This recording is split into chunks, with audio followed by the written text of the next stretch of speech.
teach you 12 new phrasal verbs that you can use in your everyday English conversations to increase your level. Let's go. I'm in Rochester in Kent, and I'm going to teach you 12 useful phrasal verbs as we walk around this city. Now, the first phrasal verb is set off. Now, to set off means to start a journey. So I could say, I set off for Rochester this morning. You could also say, we set off early because we wanted to explore the town properly. Now, this is a really natural phrase when you're talking about traveling somewhere. So instead of saying, I started my journey at 9 o'clock, which sounds okay, but it's a bit formal, you could simply say, I set off at 9. Okay, the second phrasal verb is come across. So to come across something means to find it by chance. So as I was walking around Rochester, I came across lots of beautiful old buildings, street lamps, little shops, and historic streets.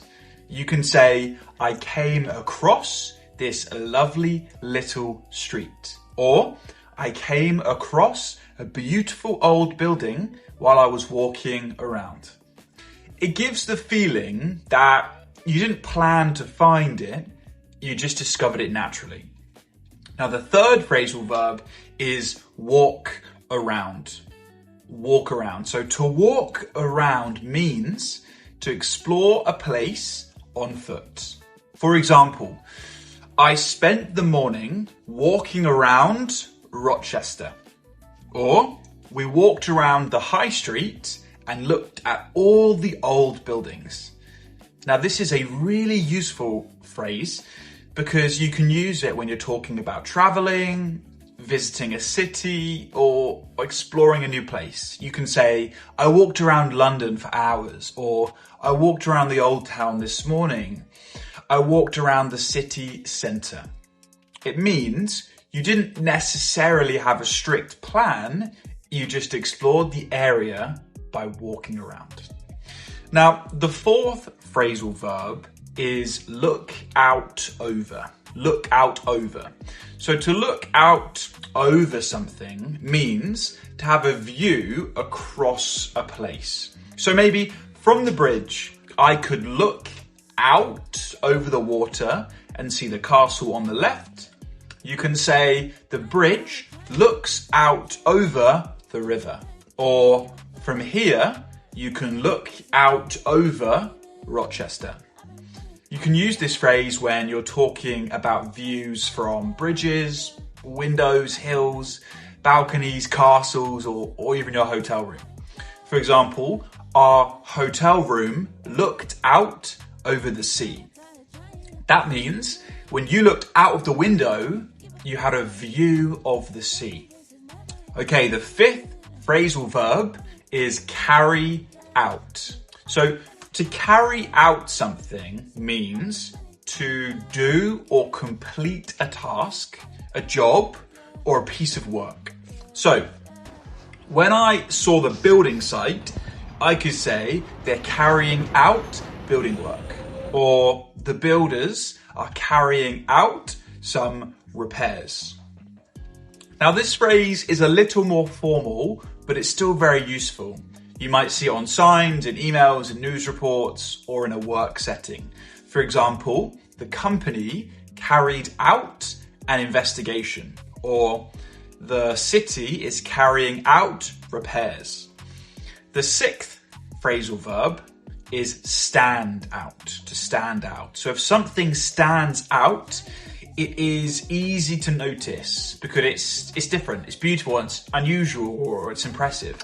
So I could say, this White House really stands out.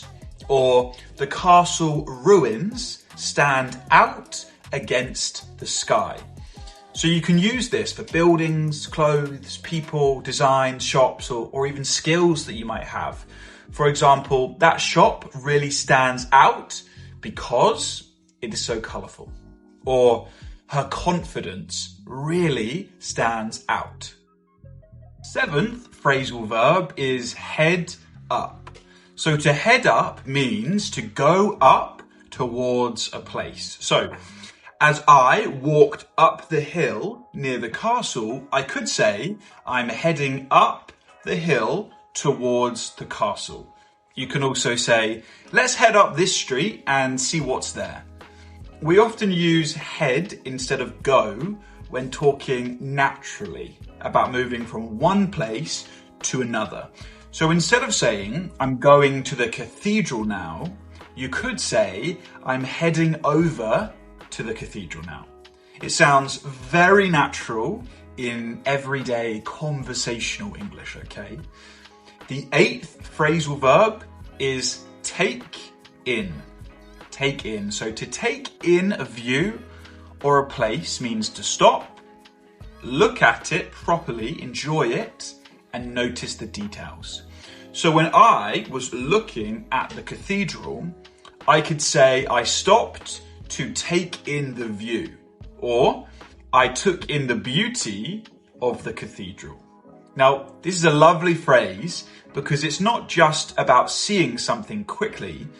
It means that you pause and you appreciate it. You can also say, I just wanted to take it all in. This means you wanted to enjoy that moment properly. So the ninth phrasal verb is look around. So to look around means to explore a place or browse casually. So when I was walking along the high street with the flower shops, the bookshops, the fruit shops, the beautiful wisteria, I could say I looked around the high street. You can also use this in shops. So if a shop assistant says, can I help you? You can say, no thanks, I'm just looking around. That means you're browsing. So you're not ready to buy anything yet. So walk around focuses more on moving through a place, but look around focuses more on what you are seeing and exploring. The 10th phrasal verb now, okay, is pop into, pop into. Now this is very British and it's very useful. So to pop into a place means to go inside for a short time. So I could say, I might pop into this old pub. Or I popped into a little shop on the high street. So we use pop into when the visit is quick or casual. So instead of saying, I entered the shop for a short period of time, please don't say that. Instead say, I popped into the shop. Much more natural and it sounds really, really nice. You can also say, I'm going to pop into Costa, which is a very popular coffee shop. I need to pop into the supermarket. We popped into a pub for a drink. Now, the 11th phrasal verb is turn into. So, to turn into something means to become something different. So, when you look at this old red telephone box, has now turned into a defibrillator station. You could also say the old building turned into a cafe, or the small idea turned into a big project. So you can use this phrase for physical changes, life changes, or even situations. For example, the walk turned into a full day out. That means it started as just a walk, but it became something bigger. The 12th phrasal verb is end up. So to end up somewhere means to finally arrive somewhere, often without planning it exactly.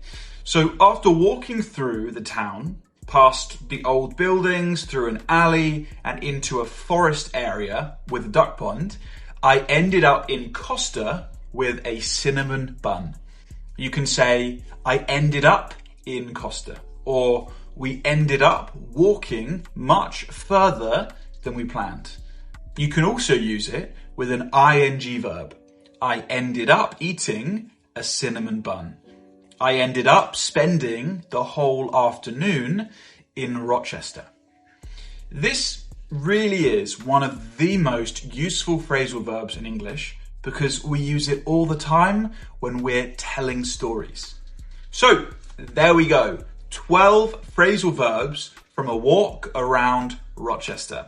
So let's quickly review them together. So set off, come across, walk around, look out over, carry out, stand out, head up, take in, look around, pop into, turn into, end up.